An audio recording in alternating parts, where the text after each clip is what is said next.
Is this thing on?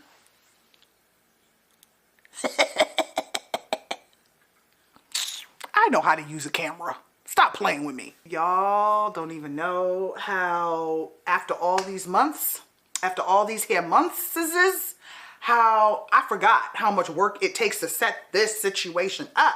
I'm a one-woman show. I'm a one-woman production team. Ooh, child. I need a nap after this.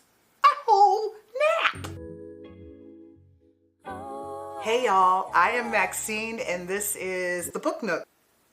This is my first video as a booktuber, but I'm not new to YouTube. I actually started a channel showcasing wigs because I love them and you're going to see them throughout my videos to come. And I started a channel called Maxine in the Mirror, and that's where I was talking about, you know, the wigs that I absolutely loved. But I loved it, but I didn't love it. And so, you know, for those of you who are fellow YouTubers, you know, there's a lot of work that goes into making these videos. You're a one-person show. And while I love my wigs, I just didn't want to continue making wig videos. So I ended that career like, I don't know, a year and a half ago.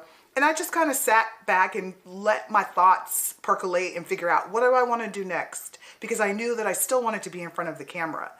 And lo and behold, I get introduced to BookTube. Did not know y'all were here. So hello.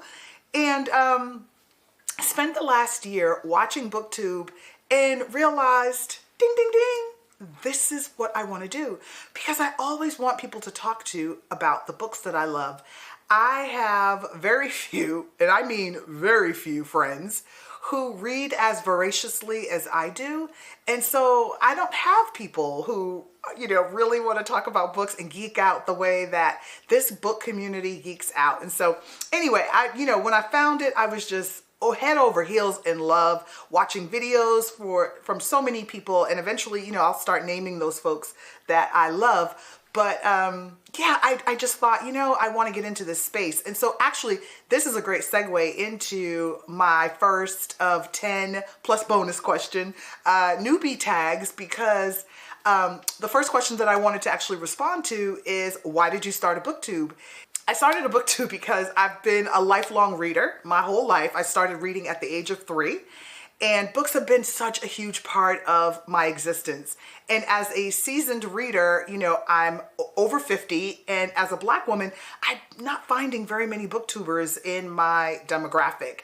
And so I thought this was the perfect opportunity to step into this space and hopefully inspire others to join the community. And so that is whether someone is thinking about, you know, the books that they might be interested in reading but hadn't really thought about, and listening to someone talk about it might be helpful, or, you know, someone who might be thinking about starting their own channel. So I think there's space for everyone who wants to be a part of it. And I'm just really excited to listen to a diversity of voices and perspectives. And so that's why I joined BookTube. I want to contribute to the conversation, but also give y'all someone from my demographic. Because, you know, the 50-year-olds, we still out here doing it. We out here doing it. Okay, my second question. What are your favorite, by the way, I just picked a few questions that I thought would be interesting to respond to, as I'm sure other newbies have done. So the question that I picked is, what are your favorite genres? And I love historical fiction, contemporary literary fiction. That has always been my absolute favorite. And honestly, I have to credit BookTok with introducing me, or sort of reintroducing me to like fluffier reads. Not that BookTok is just about fluffy reads, even though that's sort of the reputation they have for being, you know, just trash. But I don't think BookTok is trash. I think you can find trash, but I think you can also find some book talkers who are definitely, like, you know, reading books that interest you across all different genres. And so I credit BookTok with introducing me to authors like an Abby Jimenez, who I had never even heard of, and Emily Henry, which I know, are you living under a rock? No, but while I, hadn't heard of Emily Henry, it was because I wasn't reading like romance and things of that nature. And so I do love that I have like this whole new set of authors that I'm learning about, and God, more to come, right? I mean, it's just endless, and it's been a lot of fun. So historical fiction, like I said, and the contemporary and literary, but also I had no idea, because I've always been a chicken my whole life. I mean, pwok pwok, right? And I love thrillers now. Like what?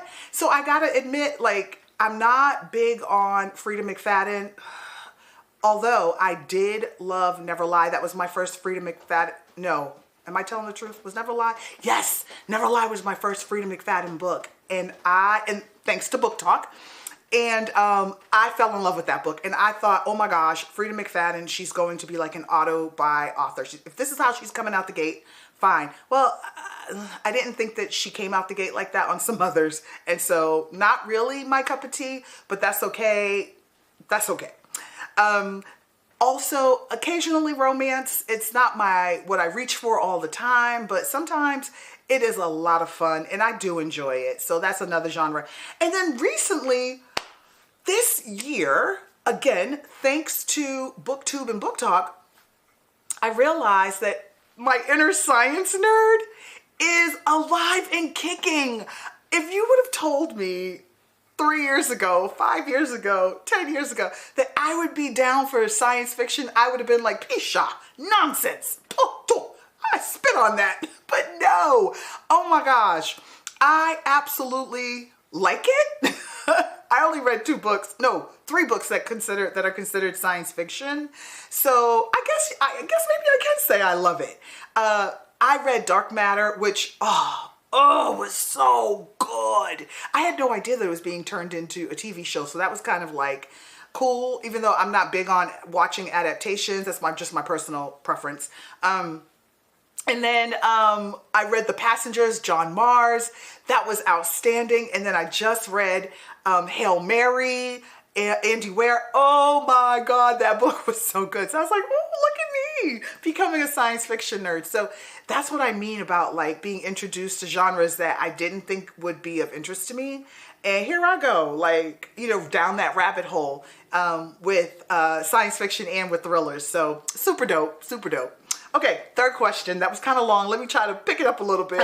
The next question would be some of my favorite authors. So I already mentioned Abby Jimenez. I've read 3 of her books, and I just think that she is an outstanding writer. It's just the kind of lyrical writing that I love if I'm going to read a romance. And so I really appreciate her style, and I think that I will continue to read her books. I know she has one coming out in 25. So in addition to Abby Jimenez, P. Djeli Clark is an author that I discovered this year, and oh my goodness, phenomenal writer. I mean, he's so talented. Oh, I don't want to go into too much detail because that's the whole purpose of me starting this channel, to be able to do that. But just know, P. Djeli Clark, The Dead Cattails Assassins, what? Read that book. Oh my God. So much fun, and so, the writing. Oh, so beautiful. Okay.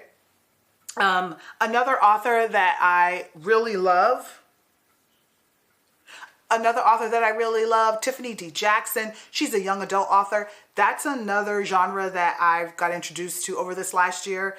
I haven't read young adult since I was a young adult, and so it's just fun as an adult to return to that genre, and I've read quite a bit and enjoy it. But so Tiffany D. Clark, the author of Monday's Not Coming, Allegedly, and others, is just, that girl.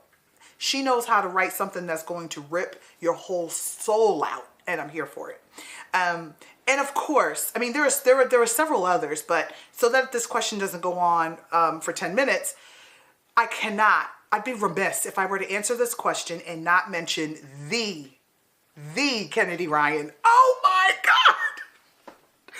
She puts crack in her books. Like, she is that girl. Oh my gosh. Let me tell you something. I don't fangirl, but I watched Shaughnessy Schroeder create, which I'm sure you're watching her, but if you're not, you're bugging. You need to watch Shaughnessy. But I watched her do an interview this summer with Kennedy Ryan. Her husband gave it to her as a birthday present, I think, if I remember correctly, that she got the opportunity to meet Kennedy Ryan and interview her. Y'all, the way I fangirled, the way I sat here cheesing, wishing it were me, wanting to drop kick Shaughnessy so I could be in that chair. I'm kidding, Shaughnessy, if you see this video. I don't actually want to bring you harm.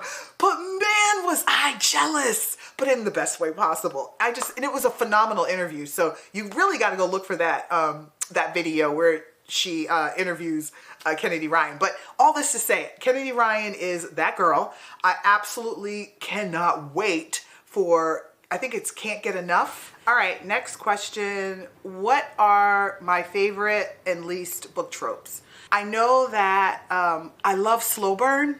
If I'm reading romance, I can't do insta love. That is just, It needs to be slow. It needs to make sense.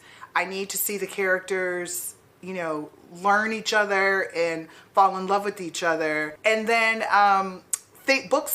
tropes that absolutely annoy me. Oh my God, miscommunication. I don't mind a little bit, but when it's like overdone, I'm ready to put the book down. Like, oh, like it has to make sense. The miscommunication has to make sense to me, and I'm much more forgiving of it in like a young adult book, but I'm less forgiving in a book where we're talking about two healthy adults who ought to be able to communicate with one another. And I understand sometimes, you know, obviously we've got to create some tension in books, and I'm here for the tension, but it has to make sense. So those are the two tropes that I can think of off the top of my head. But I really don't think in terms of tropes. I just sort of read and I either love the book or I like it or I don't. Okay. So the next question is, so we're about halfway through, y'all. I think you're getting to know me a little bit, right? I hope so. And I hope I get to know you, because you're going to say hello down in the comments. So please do that for me. But the next question is, do I have any bookish pet peeves? And do I?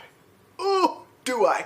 But I'm only going to name one for the sake of time. And I'm going to say that I really do try to use my library, because it is a public service and it's important for us to take out library books so that those city officials know that A, we're still interested in having a local library and we need to keep it, and they know what kind of books we like, right? Because if you take out the books and they get a sense of, oh yeah, you like, you know, this kind of book, we're going to make sure that we get more of those. And so they do pay attention to those kinds of statistics and data.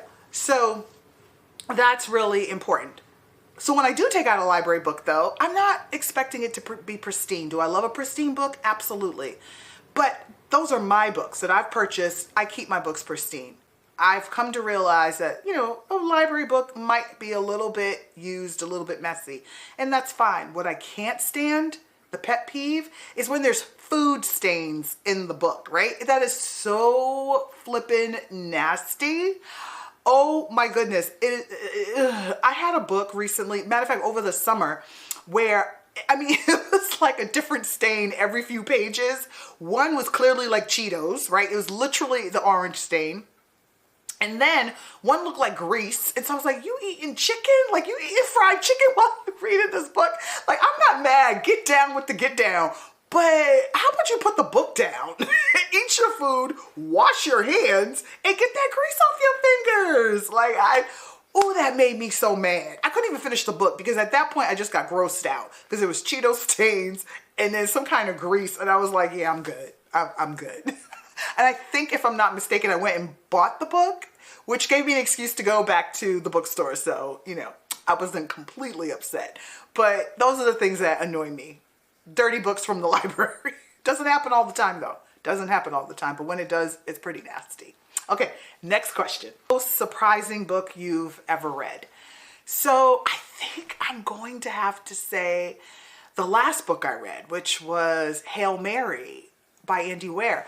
And I'm not saying that just because it was the last book. No, that book really did surprise me, because it took me like a good 9 months to actually decide, okay, I'm going to open up the book. I'm going to buy the book. I'm going to open it up. And because my library, I mean, it was like on hold, and I was not going to get it until like the year of our Lord 2035, right? So I was just like, you know what? I'm gonna do it. I'm gonna do it because it's the book that I think I'm probably not gonna like, even though all these people really like it. And only because it's a book about this solitary astronaut who's out in space, who is doing some stuff and needs to get back to Earth, right? And I was like, well, how interesting can that be? Just following this one dude out in space doing space stuff. Plus, you know, I didn't really love science. I mean, as an adult, I think it's super dope. But as a kid, I was like, oh, this is boring. And primarily because we just learned it out of textbooks, which is a horrible way to learn science. But it was the 80s. And so I was just like, oh. But I was like, you know what? We are going to stretch. We're going to stretch and we're going to read this book. I'm so glad I did. I loved it. And there goes my surprise, right? I loved this book. In the beginning, I was like, ooh, this is a little bit challenging. The science is going over my head. But once they've said, like, it was pretty repetitive in that sense. Like, the science was the science. So once you got it, you're like, oh, okay, I get what's happening. And then you realize you really don't need to understand the science per se. It's really the plot, like the story that's unfolding. That was so interesting. So that was my big surprise. I absolutely loved Hail Mary. And I think that it's a book that if you think, ugh, that sounds horrible, it sounds boring, it is anything but. And so I highly encourage you to pick that one up. Okay, so I'm on my last question before we hit the bonus question. Because yes, I have a bonus question. Okay, and so the last question, next to last question is, how do you decide what to read next? And I wanted to answer this because I think my answer is probably the answer of almost every, you know, booktuber. And that is, I pick based on my mood. Totally by mood. There are times when I've attempted, and I probably will again, because it's fun to have a TBR and see what you actually end up choosing off of the TBR. But, you know, this last quarter, well, that's actually not true. In October and November, I did have a TBR. I did. And then in December, I didn't have a TBR per se, but there were like 2 or 3 books that I thought, like, I really want to finish, Hail Mary being one of them. There were 2 or 3 books that I thought I really want to finish those books in December and know that I finished them in 2023, and I mean in 2024, and plus 2 of them were holiday books, and so, you know, I'm not going to read those any other time. I say all this to say that I really enjoy just sort of feeling where, you know, my desires are for reading and what I want to pick up next. And that makes me a true blue mood reader. But I do also enjoy the sort of the experience of creating a TBR and choosing books. And I'm intrigued by the TBR jars. I watch every month. I watch like, I don't know, 15 or 20 of those videos. I'm addicted to the TBR jars. So I might have to create one for myself. And then the bonus question is the last question, and how I'll end this video is, what are you most excited about in starting your BookTube journey? Oh my gosh, how much time do you have? I am so excited to start this journey because I am obsessed with books. I wish my mom were here. She lives in a different state. But if my mom were here, she'd sit here and regale you with stories of my childhood and how they would call me to like set the table for dinner because we had to eat together as a family, and how I would pretend I couldn't hear them because I was like hiding under my bed with my flashlight and my book, or I was hiding in the closet, or I'd say, I gotta go to the bathroom. One of my siblings would bust in the door and I'm sitting on the toilet seat with a book. I mean, it was ridiculous, but I was obsessed. I was obsessed with reading. And so this journey that I'm about to go on with all of you just excites me because it gives me the opportunity to geek out, like I said, and talk about books and I'm hoping that we will get to know each other and have lots of really fun dialogue, because I don't take myself seriously. Reading for me is fun. And yes, it's also political. It's also educational. It's a whole bunch of things. But ultimately, reading is fun for me. It's how I have always established peace in my heart. And so I'm not giving that up. Not even for BookTube. So I don't fight about books. And I'm never going to start, even for the sake of ratings. I'm never going to start. I want to honor the work of authors, and so I will say when I don't like a book, but I don't tear books down. That is not my style. It's never been my style. I'm just quiet about it. But if I'm going to enter into this space where I am reviewing books, I'm going to be honest but gentle. And that's it. I just look forward to getting to know all of you. I hope that you will journey with me as we discover new authors, new book titles, and we just have some fun. Come kick it with your Aunt Maxine, right? I could be Auntie Max, and y'all can come kick it with me. And hopefully, not only will I reach those who are considerably younger than me, but I'm hoping that this video and videos to come will reach women and men in my demographic as well, because we're out here, and I know so many of us are on YouTube doing lots of different things and talking about different topics, and I think that is amazing. But I would love to see I would love to see my generation, Gen X in the house on BookTube. And so with that, I'm going to say thank you so much for watching. I cannot thank you enough for being here for my first video. And I'm going to be back. I'm going to be back, y'all, to talk about these here books. Okay, bye.